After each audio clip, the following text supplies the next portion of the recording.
फिर मुझे ये जो है स्किल है proving questioning skill of proving questioning, तो इसमें इससे पहले कि मैं अपना टॉपिक स्टार्ट करूं आपको बोलूं कि मैं भी चाहता था कि एक में डेलिबरेटली मुझे मिला है, क्योंकि इस क्वेश्चन से तो मैं बहुत प्यार करता हूं। I love this thing much that proving questioning. Why?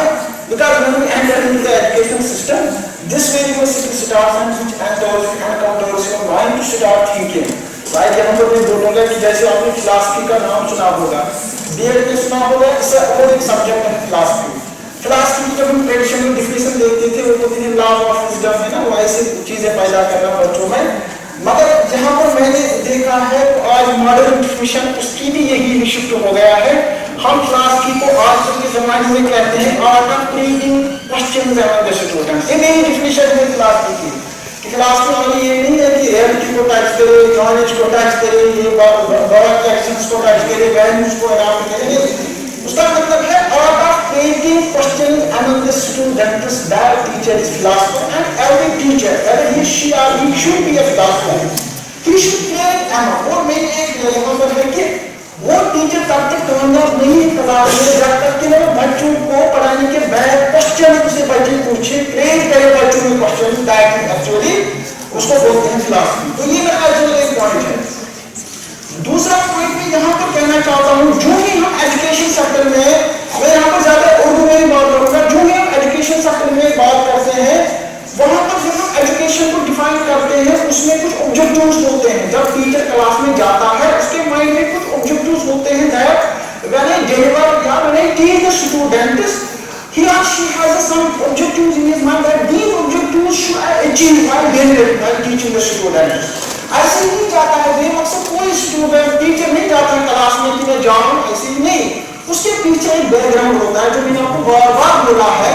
मैं करिकुलम पढ़ाता हूँ, वहां पर भी मैंने बहुत सारे लेक्चर्स में बोला है कि जब हम क्लास में जाते हैं कुछ ऑब्जेक्टिव होते हैं। जरा कोई आपने से मुझे बोलेगा कोई कौन सा ऑब्जेक्टिव? आप सब टीचर क्लास कंसेप्ट है।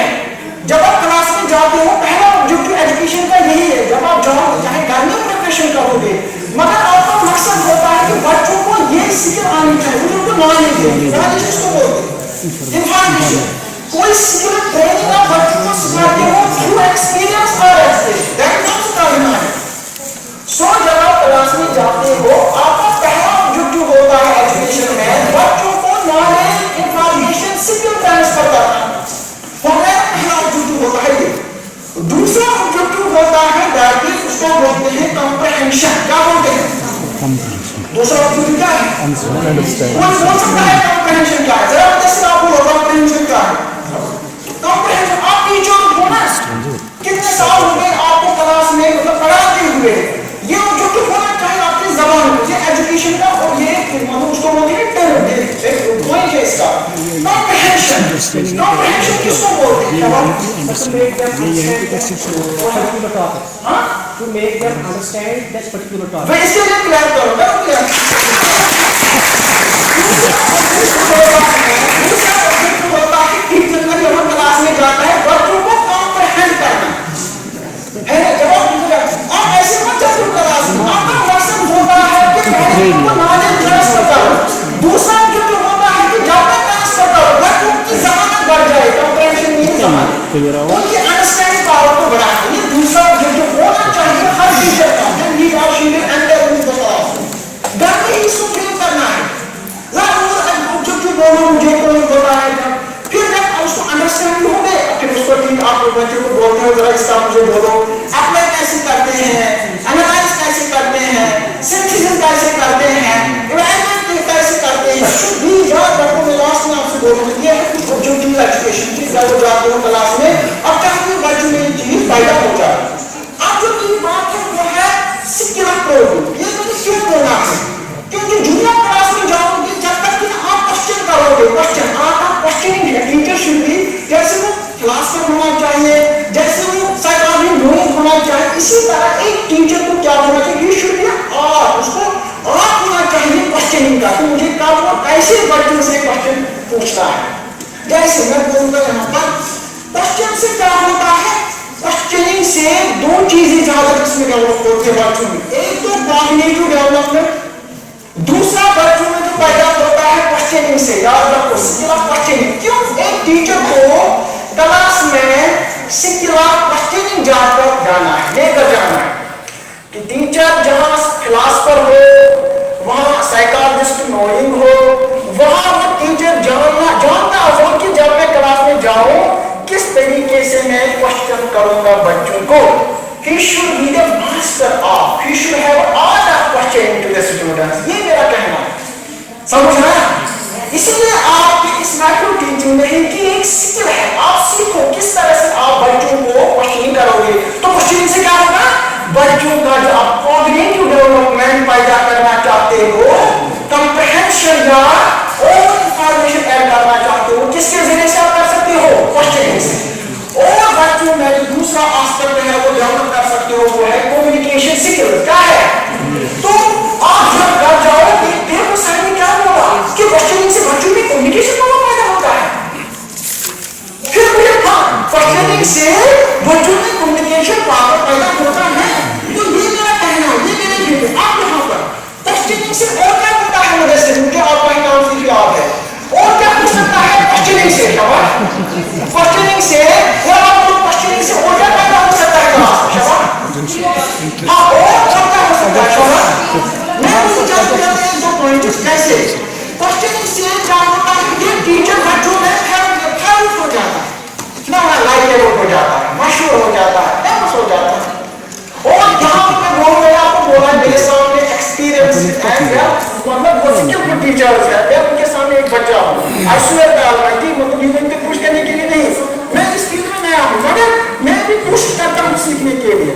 अब जो है क्वेश्चनिंग से यहाँ मैंने कॉग्निटिव डेवलपमेंट बच्चे का फायदा होता है, क्वेश्चनिंग से कम्युनिकेशन स्किल्स बच्चे को फायदा होता है। दूसरा क्वेश्चनिंग से टीचर क्लास में मशहूर होता है। इसलिए मैंने एक प्रोफेसर से एक बात सुनी जब मैं करता था, उसने बोला मैं यही अल्फाज यहाँ पर दोहराऊंगा, किसी को मतलब है जरूर है वो टीचर जो बच्चों को ये बोलेगा आप जिंदगी कुछ नहीं करोगे, वो जब वो क्वेश्चन करेगा बच्चा उसको बोलेगा नहीं चुप कर।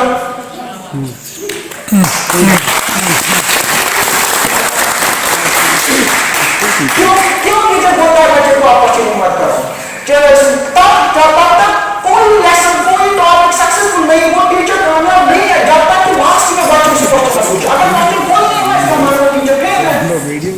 तो वही है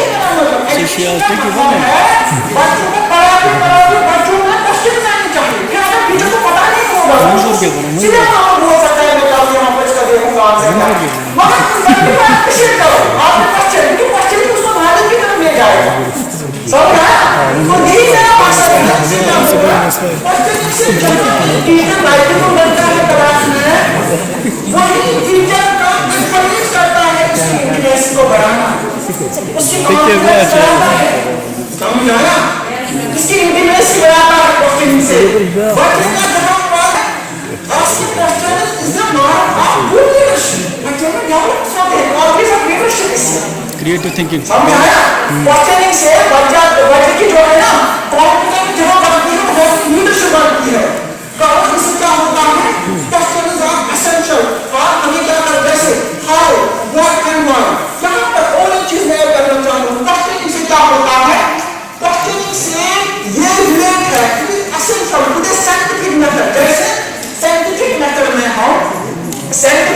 में हम क्या करते हैं, आपने सुना होगा, पहले हम डेटा कलेक्ट करते हैं, फिर हम उसको एनालिसिस करते हैं, लास्ट में वहां पर हम कंक्लूजन पर पहुंचते हैं, समझ आया। तो सेम है, asking question is like a scientific method. आप बच्चे को साइंटिफिक वर्ड में लगाते हो, तो जहां पर उसको आप मौका देते हो, आप थिंक करो, आप एनालिसिस करो, आप डेटा, आप प्रॉब्लम सॉल्व करो, समझ आया। तो questioning is equal to scientific method. दूसरा और एक पॉइंट है, तो इससे क्या होता है, तीन बातें मैं यहाँ पर आपको बोलता हूँ। आस्किंग क्वेश्चन से बच्चों को जब क्वेश्चन पूछोगे, मेरा काम है ना क्वेश्चन, इससे बच्चे की क्रिटिकल थिंकिंग बढ़ जाती है। जरा मुझे बोलो क्रिटिकल थिंकिंग क्या होती है, शाबाश। आपने बहुत सारी सुनी होंगी थिंकिंग, जैसे क्रिटिकल थिंकिंग है, रिफ्लेक्टिव थिंकिंग है, इसी तरह से और एक थिंकिंग है।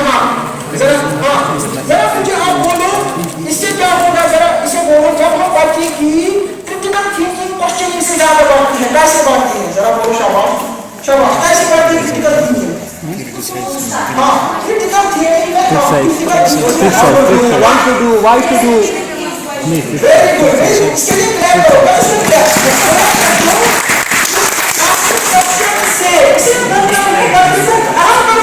पूछना, क्योंकि इससे क्या होगा, क्या हो जाएगा, हाँ क्रिटिकल थिंकिंग हो जाएगी।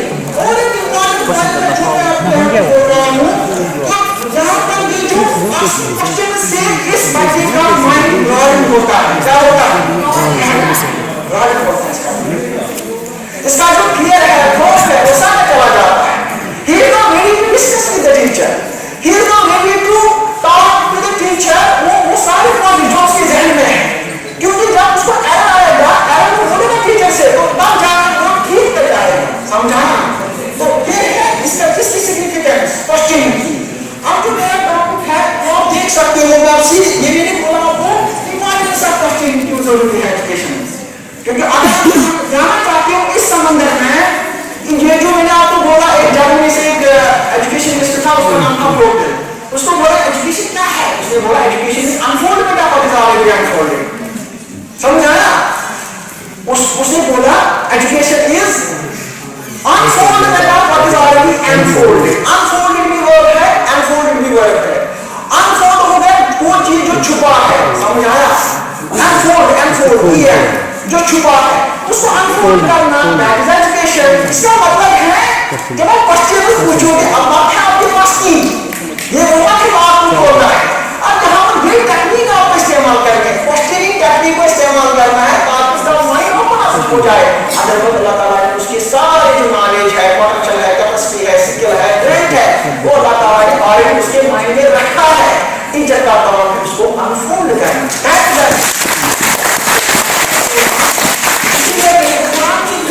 आप देख सकते हो कि बोला कि मेरे हर इंसान को अपनी कैपेसिटी रखी है, पोटेंशियल रखा है, एप्टीट्यूड रखा है, एक अलग दूसरे पर इस तरह अलग अलग दुनिया में अलग सिखाव दिखाई देते हैं। किसी का कम्युनिकेशन पावर स्ट्रांग होता है, किसी की राइटिंग स्ट्रांग होती है, किसी की लीडरशिप पावर स्ट्रांग होती है, ट्रेड होता है, समझ आया। इस ट्रेड को निकालने के लिए एक टीचर स्किलफुल होना चाहिए। This is much feel of asking question, asking. आप जो यहाँ पर मेरा सुनाया गया, आप हम सीधे आते हैं, ज्यादा टाइम नहीं दूंगा क्योंकि मैं जल्दी जाता हूँ। यहाँ पर अगर हम देखेंगे यहाँ पर आपका है जो प्रूफ का मतलब होता है इन्वेस्टिगेशन, प्रूफ, समझा। इसको उर्दू में बोलते हैं तहकीक करना, क्या करना, तहकीक करना है। इसमें क्वेश्चनिंग जो मैंने यहाँ पर दिखाए हुए हैं, आप देख सकते हो। As we can see in this diagram that whole probing question is have two words, probe and question. Literally meaning of probe is to search up जो मैं आपको बोल रहा था वही है ना, निकालना इस बच्चे में जो अंदर है, इसको बड़े फॉर्म दो ताकि इसके अंदर जो पोटेंशियल है स्किल है वो निकल आ जाए। दैट मींस मैंने बोला इसको उर्दू में प्रोब को उर्दू में तहकीक बोलते हैं, तहकीक याद रखो। मेरा जो पढ़ाना है वो अलग स्टाइल का होता है, जब बच्चे को पढ़ाना होता है ना ये दिनों में दोस्त मन का क्वेश्चन को चला बोलोगे तो इसमें फिर बहुत सारे कंपोनेंट्स हैं। मैं आपको बोलूंगा प्रोबिंग क्वेश्चन का इस्तेमाल करते हैं। पहले आप समझो प्रोबिंग का मतलब होता है जब आप क्लास में जाते हो, आप स्टूडेंट्स को क्वेश्चन पूछते हो, अगर आप उसको आंसर नहीं आएगा तो फिर क्या करोगे, तुम उसी टेक्निक का इस्तेमाल करोगे। जैसे आपने मैम आप क्लास में बच्चे से पूछा मैंने कब पढ़ाया, 2 दिन पहले पढ़ाया, तो थोड़ा इसका आंसर उसको नहीं आया, आप उसी टेक्निक इस्तेमाल करोगे, आप उसको क्लास में बाहर निकालोगे, जानोगे वो सिखाएंगे आपको क्या करना है। अगर आप वो क्वेश्चन पूछोगे स्टूडेंट से, अगर उसने आंसर दिया फिर क्या करना है आपको, समझ आया। तो इसमें फिर मैं बोलता ना कंपोनेंट्स क्या है। अब यहाँ पर जो दूसरा है, आप दूसरा स्लाइड आप देख सकते हो, मैंने बोली क्वेश्चन लीजिए। हाँ जैसे हमारे यहाँ होते हैं आर्ट फॉर क्वेश्चन बनाना ना सब, अगर कुछ आर्ट उनको महारत है इस फील्ड में, ठीक है।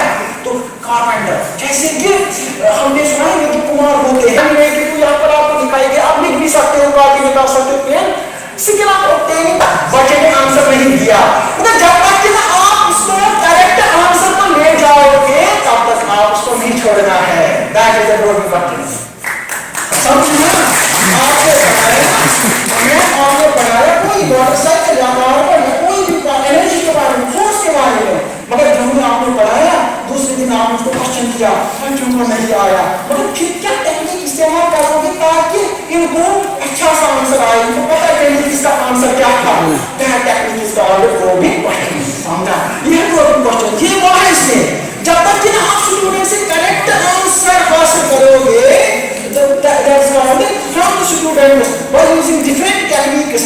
known as skill and probing questioning. Now, dear students, tell me, what is a probing questioning? Shabash. Probing questioning is a technique obtaining by which you can obtain correct response from the student. समझा? Yes, sir. It is a technique. It is a technique of obtaining correct response from what? From students. ये that's called.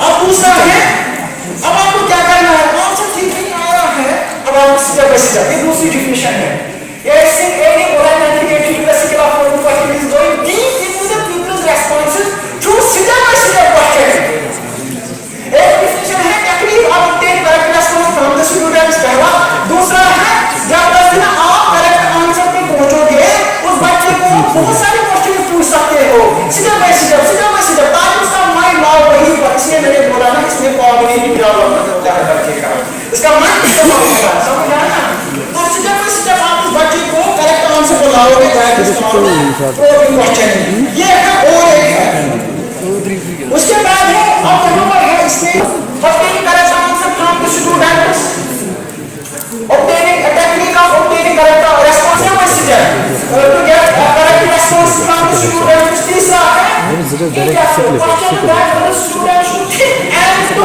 so होते हैं read in depth बच्चे को counter करना बच्चे को तैयार करना कि वो ठीक करे सोचे इसके बारे में उसको तैयार करना समझा that is called probing उसको बच्चे को क्या करना है क्वेश्चन दैट ऐसे क्वेश्चन पूछना बच्चे से कि वो वो मजबूर हो जाए सोचने के लिए and to read in depth और इसकी गहराई में जाए वेरियस एस्पेक्ट्स ऑफ प्रॉब्लम जो आपने इसको सामने रखी है प्रॉब्लम ताकि वो इसका correct answer they that's not the question that's called probing question तो डिफिनेशन में मुझे लगता है इतना ही आप अंडरस्टैंड हो गए हैं तो फिर क्या है कि प्रोबिंग क्वेश्चन हम क्यों करते हैं इसके पीछे क्या होता है आप क्वेश्चन क्यों करते हैं क्लास में चलो जरा आप क्वेश्चन क्यों करते हैं क्लास में शाबाश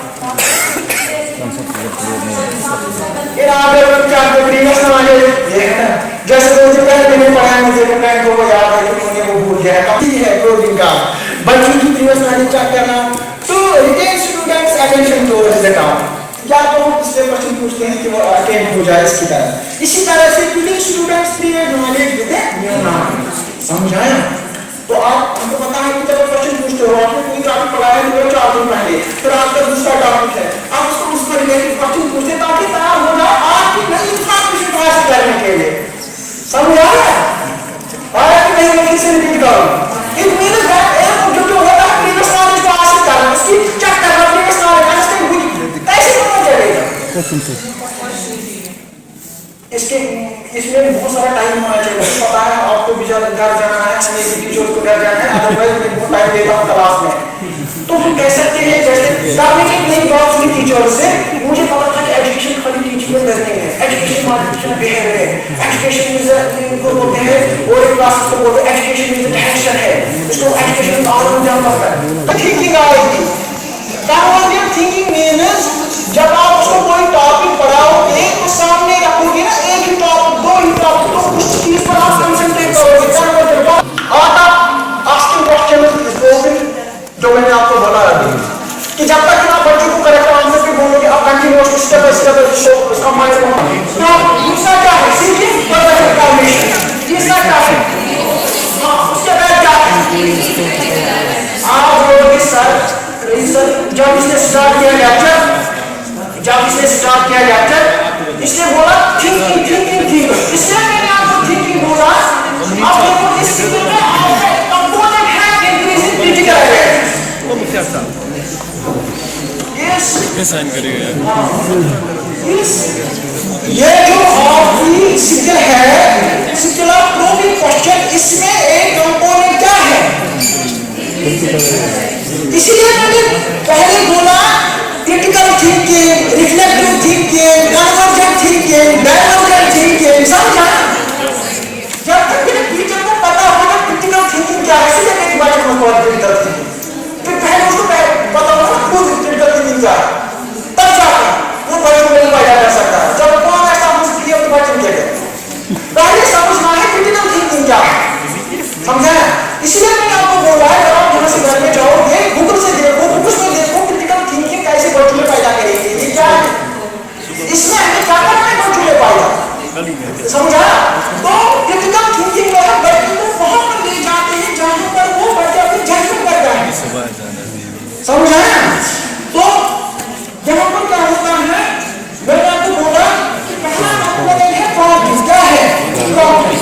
यहाँ पर आपको मैं बोलूंगा ये जो क्रिटिकल थिंकिंग है it is important for making judgements, judgement के लिए रैशनल ऑब्जेक्टिव सेल्फ अप्रोच इसमें आते हैं। इसको बोलते हैं हम इफेक्टिव एनालिसिस ऑफ इंफॉर्मेशन को अच्छी तरीके से एनालाइज करना, दैट इज क्रिटिकल, समझ आया। कितने कंपोनेंट्स है अब आपके इसमें, जरा बोलो शाबाश। प्रॉब्लम, दूसरा क्या है, पहला है प्रॉब्लम, दूसरा है सीक्रेट, तीसरा क्या है, चौथा क्या है, increase critical awareness. अब समझा क्रिटिकल, यहाँ से जाकर क्रिटिकल देखोगे, क्रिटिकल थिंकिंग क्रिटिकल को इंक्रीज करना है। लास्ट वाला क्या है, सीकिंग फर्दर इंफॉर्मेशन, रिफोकसिंग कितना है, इंक्रीज क्रिटिकल एंड लास्ट वाला है।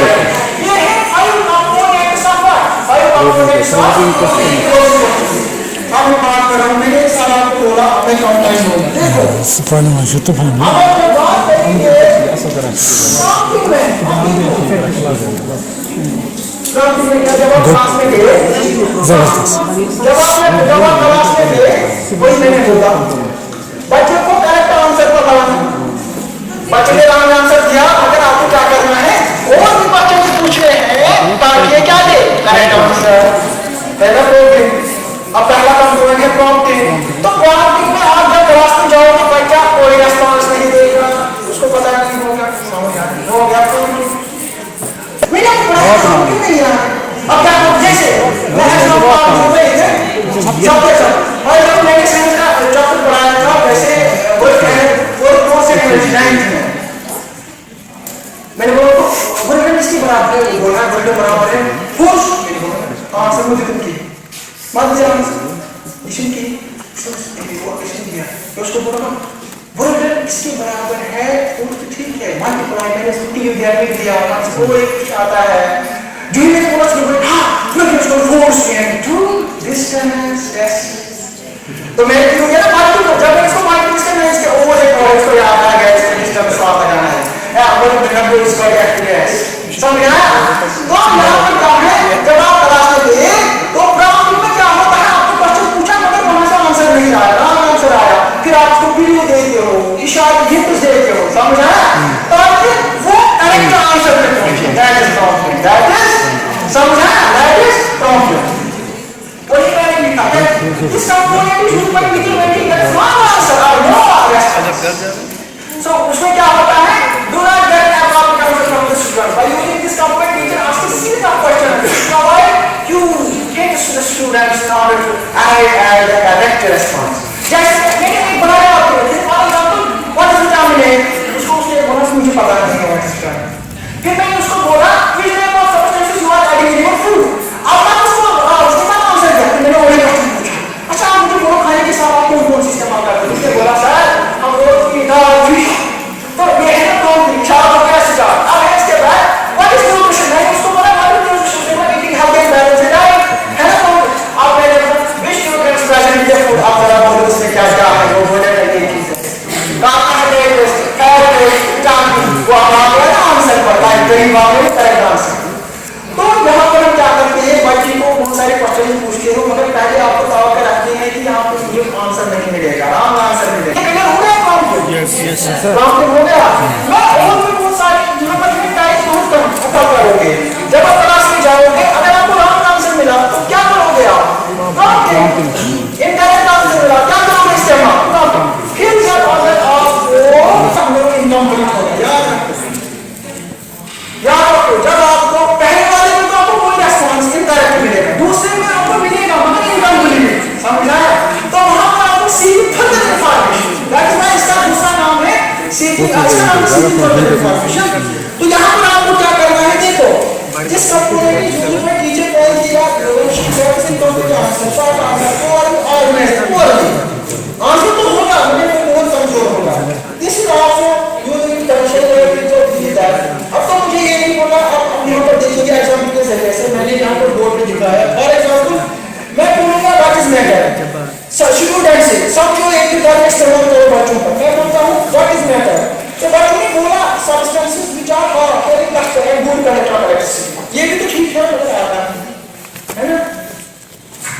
वो इनमें भी तो ठीक है, matters are they like this, they are hard, matters तो होता है ये, दे आर हार्ड है क्लस्टर वो चमकते हैं, गुड कैरेक्टरिस्टिक्स उनमें मास होती है, वो पूरा मत है। दूसरा में आपको ठीक कंप्लीट मिलता है, जरा इसमें देखो, इसमें क्या मिलेगा, डायरेक्ट आंसर। रिफोकसिंग में आपको क्या करना है, रिफोकसिंग में क्वेश्चन तो आपने पूछे, क्वेश्चन तो आपने, हाँ, रिफोकसिंग में आपको डायरेक्ट आंसर मिलता है, क्या होता है, मतलब आप चाहते हो इस आंसर, डायरेक्ट आंसर को आप रीड करो प्रीवियस टाइम जो आपने पढ़ा है, समझ आया? रिफोकसिंग में आपका आंसर करेक्ट मिलेगा, मगर आपको बच्चे को आगे जाना है उस टॉपिक के बाद, लेकिन प्रीवियस टॉपिक जो आपने उनको पढ़ाया, समझ आया?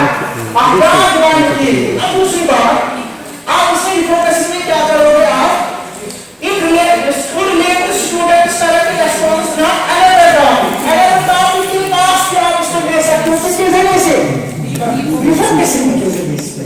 एक और जो आपने पढ़ाया है, दूसरा आप उसको दूसरी टॉपिक पे भी दे सकते हो, क्या हो सकते हैं, इस वाले कंपोनेंट है आपका आंसर से, और दूसरा उसको आप अंडरस्टैंड कर पावर है उसको बढ़ाते हो, वो देखो आप इसमें जो क्वेश्चन जब पूछ सकते हो बच्चों से, वो है number 1, how did you find, जब उसका आंसर देगा कि आप उसको पूछेंगे, वो वहां से एक्सप्लेन करेगा आपको, बोलेगा, चार पूछने के लिए, वो ये हाउ डिड यू फाइंड,